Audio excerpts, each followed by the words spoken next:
Um dos grandes problemas quando eu estou a ter, ou vocês seguramente estão a ter discussões sobre o mercado das criptomoedas, há pessoas que são mais pessimistas, há pessoas que são mais otimistas, mas provavelmente as mesmas pessoas têm a mesma opinião, só que estão a falar em time frames diferentes. E é um dos grandes problemas quando se está a debater criptomoedas. Quando nós estamos a falar de uma perspectiva de curto prazo, evidentemente que as coisas não estão favoráveis para o mercado das criptomoedas. Quem tem uma visão de médio e longo prazo vai ter sempre um sentimento e um discurso muito bullish para com as criptomoedas. Agora, não quer dizer que uma pessoa que esteja bearish neste momento que vá seguramente deixar de acreditar nas criptomoedas, naquilo que vai ser o seu potencial de valorização e tudo mais. E é isto, meus amigos, que às vezes as pessoas têm dificuldade em entender, é a linguagem que não está acertada ao nível time frames. Portanto, o episódio 2, nós vamos evidentemente falar sobre um problema que está aqui a surgir em cima da mesa, muito, muito sério. Aliás, há 6 dias atrás eu tinha posto um título a dizer a tempestade chegou, e sim, a tempestade chegou,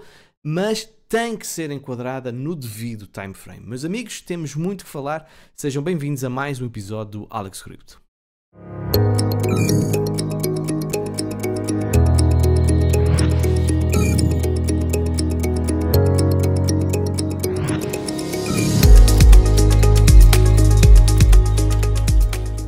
Cá estamos para mais uma semana cheia de eventos muito importantes para o mercado, não só das criptomoedas, mas também mercado tradicional. Vocês seguramente que já se aperceberam que o mercado das criptos está estreitamente ligado ao mercado tradicional. Bitcoin passou de patamar, neste momento já joga na Champions, é claramente um ativo TradeFi e está seguramente a sentir aquilo que está a acontecer no mercado tradicional. Bem-vindos mais uma vez, espero que esteja tudo bem desse lado. O meu nome é Alex Cripto, trago-vos aqui as principais notícias do mercado das criptomoedas com evidente e necessária ligação com o mercado tradicional, também dados on-chain e análise gráfica. Se gostas deste conteúdo, só tens que subscrever o canal, só tens que carregar no botão do gosto. Se procuras um influencer que queira chilar tokens, sai daqui e vai-te embora, porque não vais encontrar aqui no Alex Cripto. Portanto, meus amigos, vamos então começar com aquilo que pode ser um braço de ferro neste momento está a surgir e vamos já falar sobre isso. Mas em primeiro lugar, queria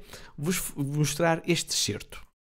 Anybody who bets against Donald Trump, it's like the same people who thought Donald Trump wasn't a winner a year ago. Donald Trump is a winner. He's going to win for the American people. That's just the way it's going to be. There's going to be no recession in America. What there's going to be is global tariffs are going to come. Não vai haver nenhuma recessão nos Estados Unidos, dito pelo secretário de Comércio, o Sr. Howard Lutnick, um senhor que é muito bullish em Bitcoin. Agora vamos ouvir o que diz Donald Trump. And I want to ask you about Ukraine and the blow up the other day with Zelensky. Let me stay on the economy for a moment because there are rising worries about a slowdown. You've got the Atlanta Federal Reserve saying we're going to have a contraction in the first quarter. Look, I know that you inherited a mess and you said that the other night. I've only been here, but are you expecting a recession this year? I hate to predict things like that. There is a period of transition because what we're doing is very big. We're bringing wealth back to America. That's a big thing. And there are always periods of, it takes a little time. It takes a little time. But I think it should be great for us. I mean, I think it should be great. It's going to be great ultimately for the farmer. You know, don't forget, And I want to ask you about... Foi nitidamente uma resposta apolítica, ou seja, não quis assumir ali a questão, digamos assim, apenas disse que estamos numa fase de transição e ele indiretamente admitiu que as coisas não vão ser fáceis nos próximos tempos. Ele não disse a palavra recessão, e bem, que acho que também seria estúpido se ele dissesse recessão, era logo grandes notícias. O presidente americano diz que os Estados Unidos vão entrar na recessão. Bem, era o pânico geral, era os mercados todos a cair, a nível internacional também era um grande problema, que já sabem que as economias estão evidentemente muito relacionadas. Mas que há um discurso de elevadíssima prudência de Donald Trump, eu acho que isso ninguém tem dúvidas. Um breve momento para falar sobre o patrocinador deste episódio, a NordVPN. Já sabem, meus amigos, é um patrocinador clássico aqui no canal. Vocês têm uma garantia de reembolso de 30 dias. Portanto, é a primeira coisa. Portanto, não vais gastar dinheiro e ficar com aquela sensação que, poça, agora não gostei disto e vou e quero voltar para trás. Não, vocês podem pedir o vosso reembolso. É uma forma de protegeres a tua identidade quando estás a navegar na internet. tens uma proteção anti-malwares que é fundamental nos tempos que correm, e no episódio 2 vais perceber também porquê. E temos, por exemplo, um sistema de proteção até 10 dispositivos que a NordVPN permite, bem como um gestor de palavras-passe. Eu utilizo, está aqui, eu utilizo a NordVPN, já me sei lá daqui. Eu utilizo a NordVPN também, que está aqui, ok? NordVPN Connected, portanto é algo que eu sistematicamente utilizo e estou muito grato a este patrocinador que tem apoiado o AlexCrypto, e é uma forma indireta vocês também apoiarem o canal, é subscreverem também a NordVPN, que precisam de uma VPN, seja outra ou esta, vocês precisam de uma VPN, meus amigos. É simplesmente irresponsável andarem na internet sem uma VPN, ok? Tens o link na descrição deste episódio ou uma janelinha que te vai aparecer no final deste episódio. Agora, até que ponto o governo americano quer uma recessão? Meus amigos, reparem bem aqui para este gráfico. Estão a ver aqui esta barra azul enorme, gigantesca, e depois nos anos a seguir muito mais baixinha. Significa que no presente ano 9,2 trilhões de dólares de dívida americana vai vencer. Portanto, ou vai ser paga ou tem que ser refinanciada.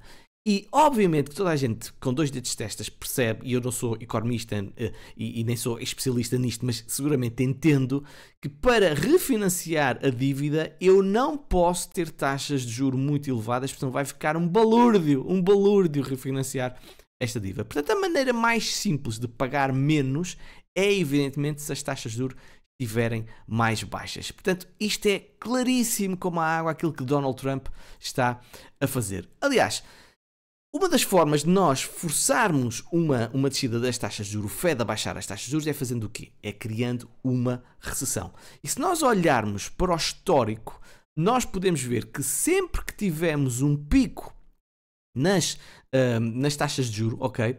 A seguir nós temos uma recessão. Tem sido sempre assim ou quase sempre assim. Até que ponto nós não vamos, ou até que ponto 2025 ou 2026 vai ser a exceção da história. Portanto, a probabilidade de nós não termos uma recessão é efetivamente baixa. Sim, já aconteceu aquela chamada soft landing, mas por norma é isso que acontece, ok?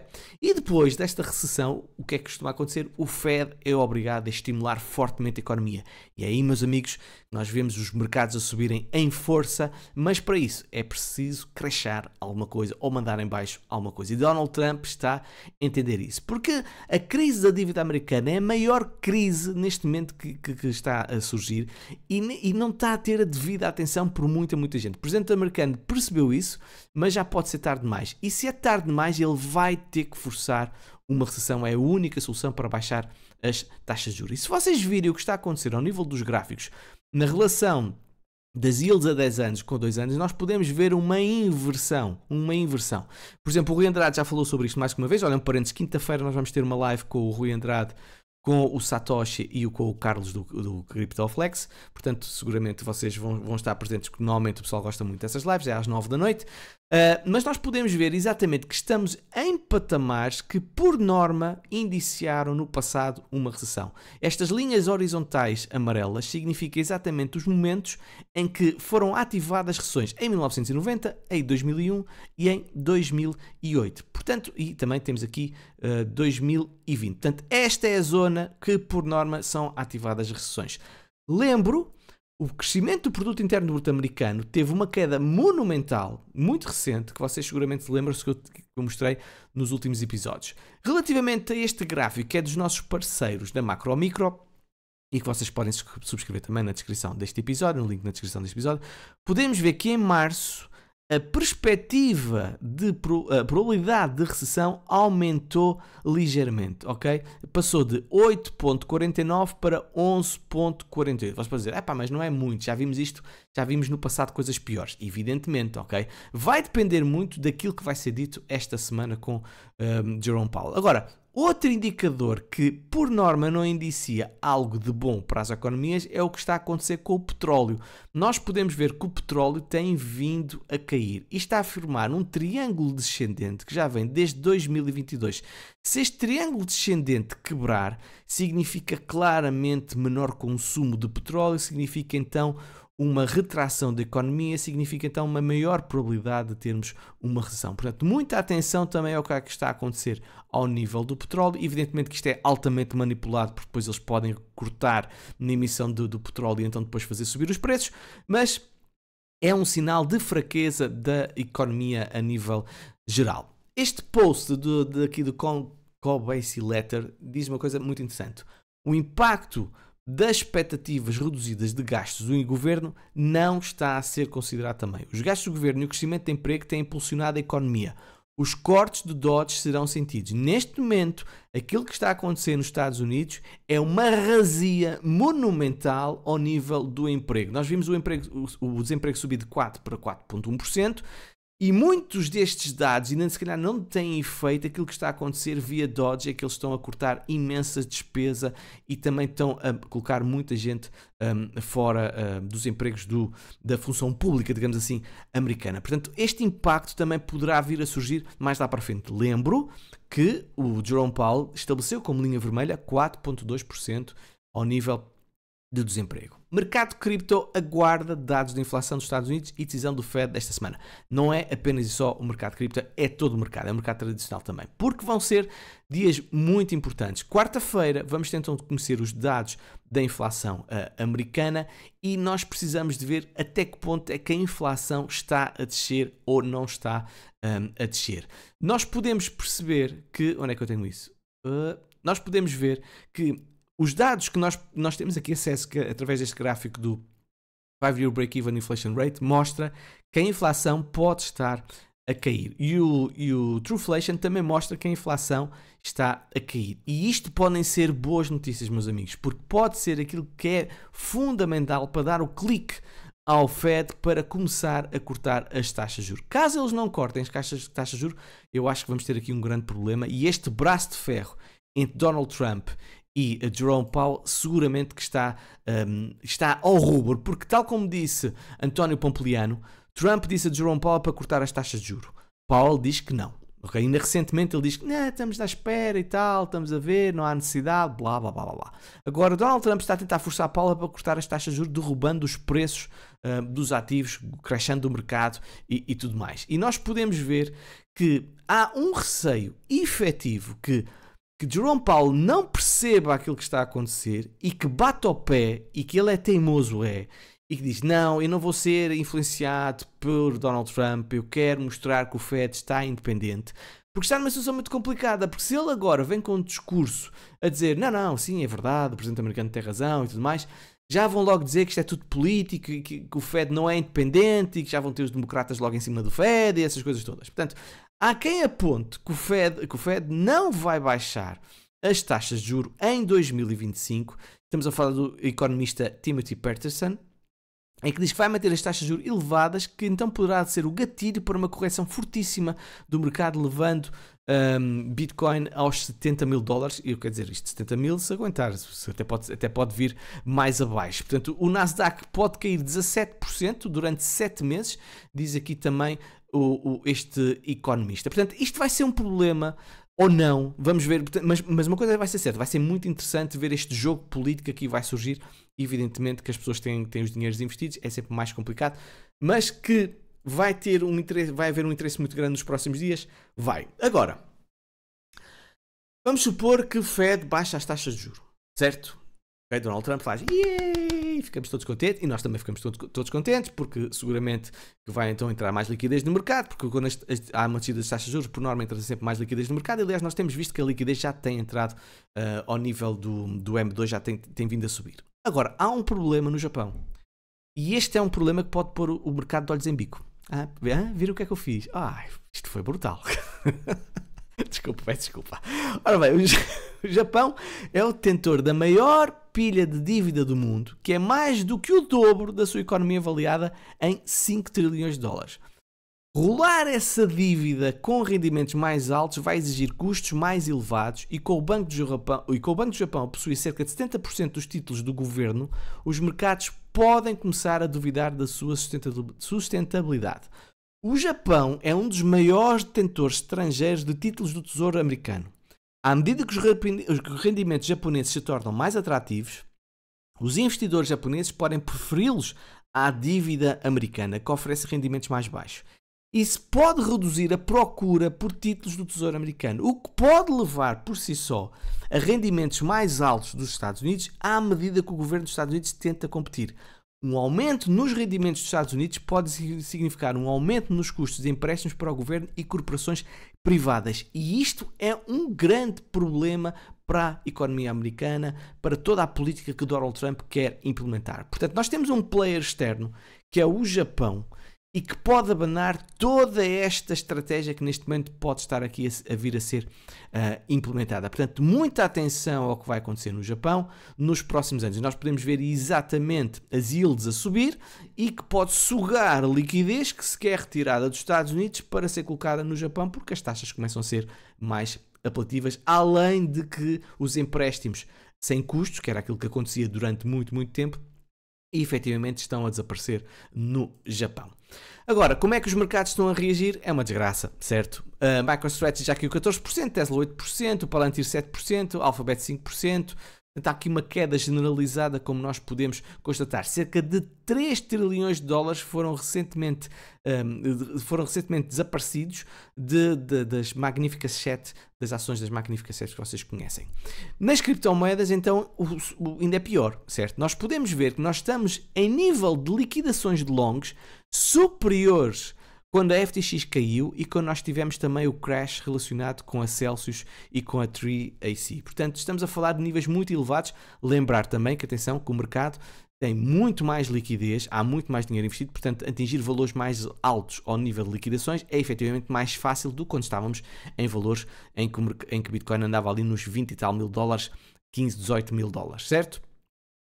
Podemos ver que recentemente, no mês passado, 4,7 bilhões de dólares foram retirados de Bitcoin e Ethereum, sinais dos tempos, e até que ponto o que está a acontecer não podia estar a ser adivinhado já por Warren Buffett quando ele começou a vender os seus ativos. Seguramente vocês lembram-se das notícias que eu vos tinha aqui trazido também, que Warren Buffett andava a vender. E nos últimos 2 anos, segundo esta notícia, o portfólio secreto de Warren Buffett vendeu quase 90% dos seus ativos investidos nos últimos 2 anos. Portanto, se calhar este senhor que já até tem um indicador próprio, não é?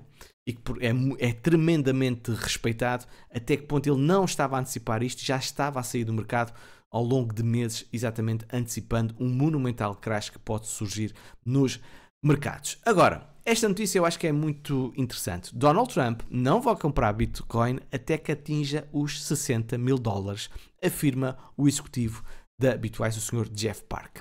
A lógica de pensamento é efetivamente lógica, passa a redundância da palavra.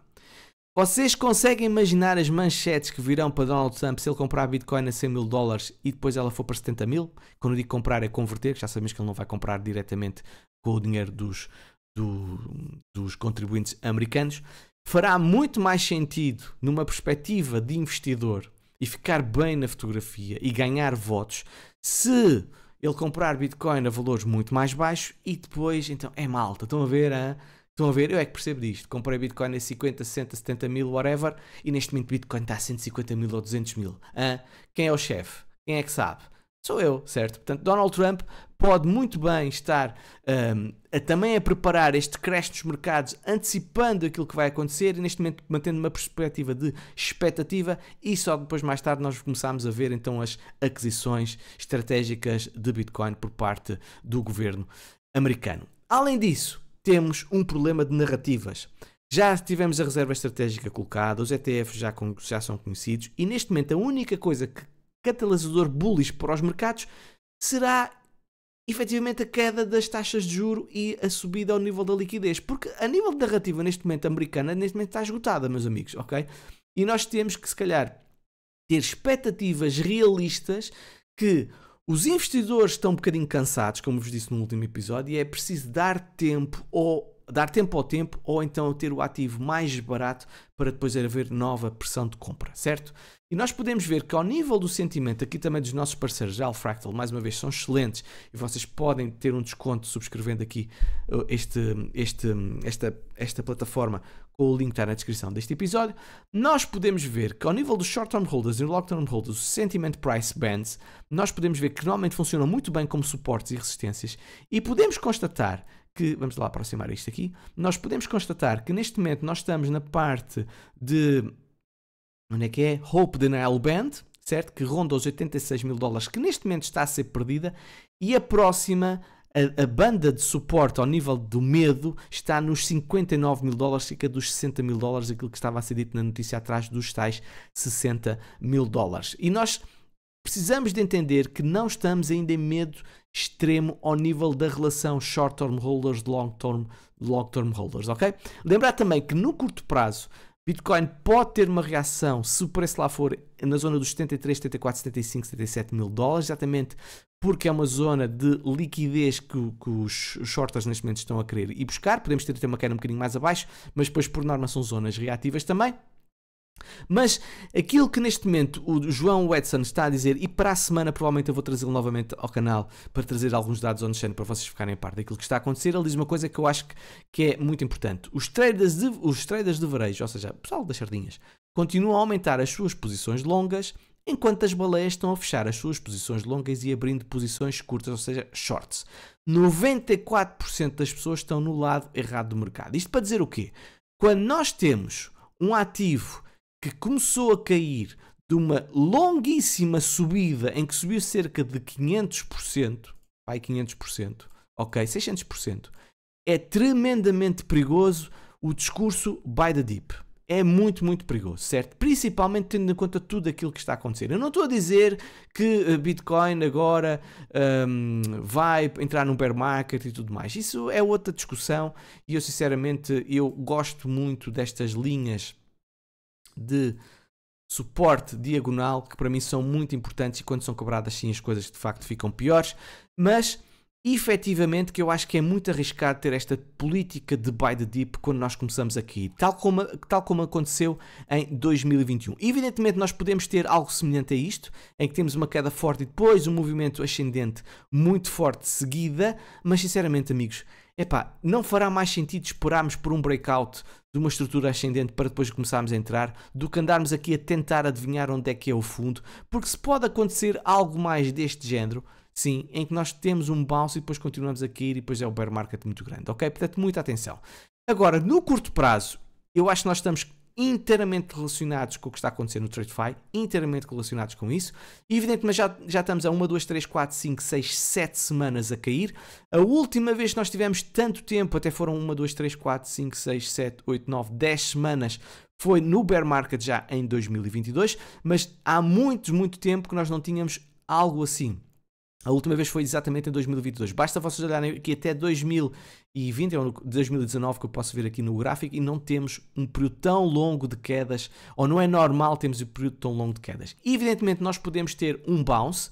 A qualquer momento nós podemos ter um bounce, porque no curto prazo seguramente estamos mais exaustos, mas nós temos uma linha de resistência muito importante aqui diagonal, que precisa de ser ultrapassada, que as moving averages de 50 períodos também têm que ser ultrapassadas, 50 períodos têm que ser ultrapassadas, e além desta resistência horizontal da zona dos 90 mil dólares, que neste momento já é um valor com uma resistência fortíssima. Basta eu ligar aqui a VPVR para vocês verem exatamente as resistências aqui muito fortes. Se olharmos, por exemplo, para o Nasdaq, está aqui 3,22%, até criou um gap aqui na semanal, nós podemos ver, meus amigos, que as coisas não estão famosas.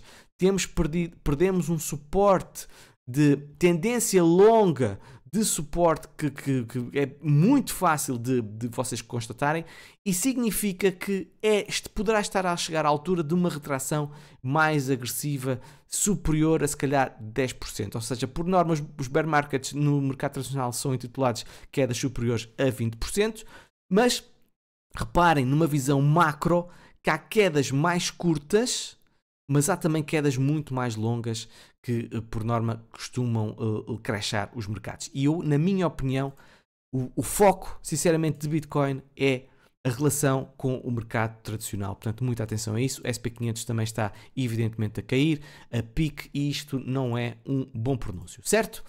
Outras notícias, antes disso.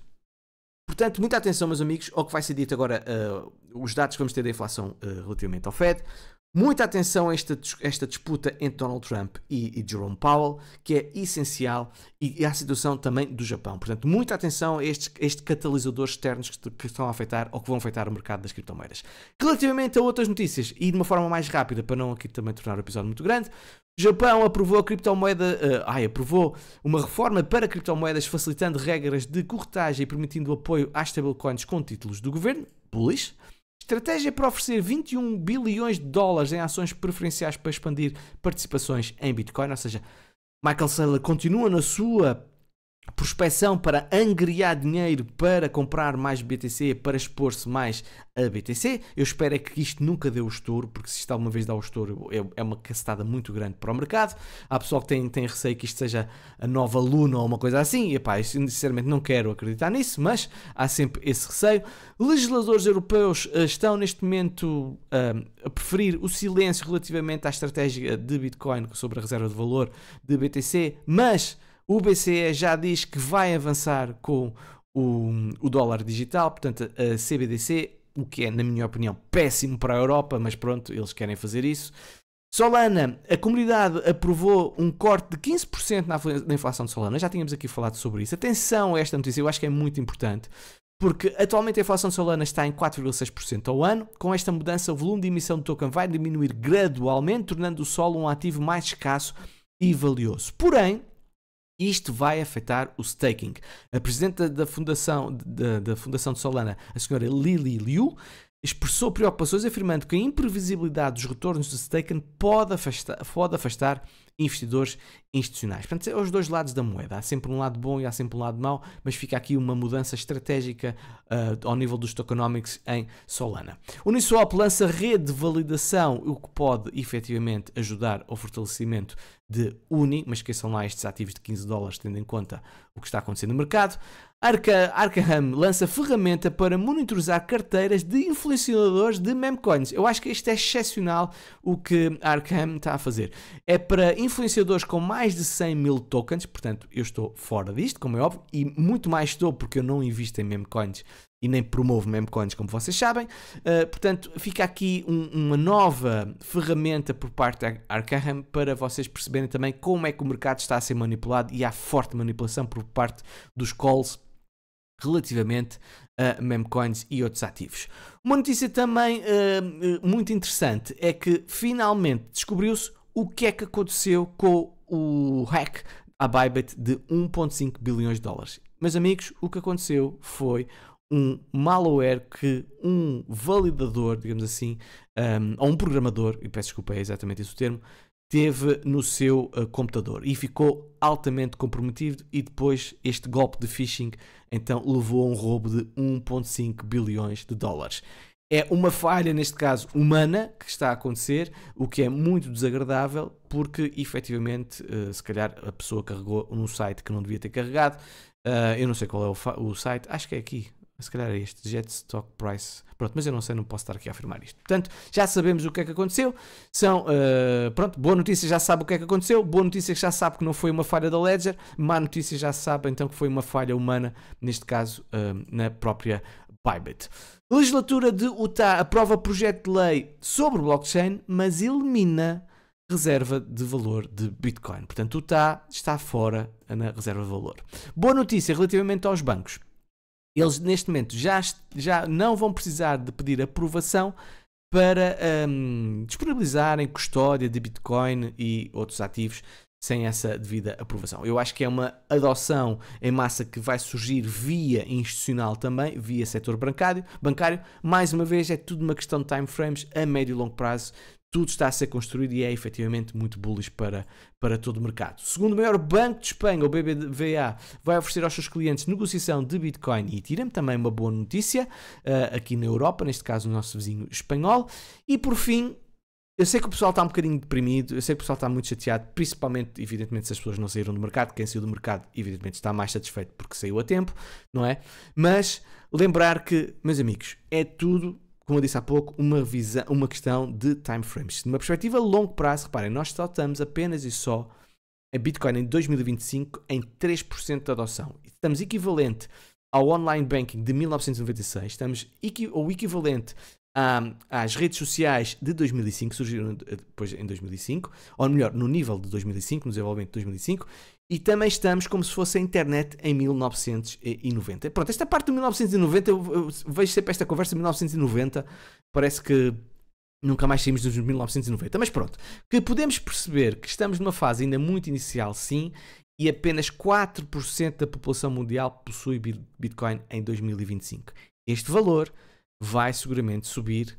Ou eu não me chamo Alex Cripto. Daqui a 20 anos vamos olhar para trás e vamos dizer assim, o homem tinha razão. Também é fácil em 20 anos, não é? Vai, meus amigos, aguentem-se que a coisa não está fácil, mas melhores dias virão. Estou muito convicto disso. Agora é tudo uma questão de paciência. Beijinhos e abraços e até ao próximo episódio.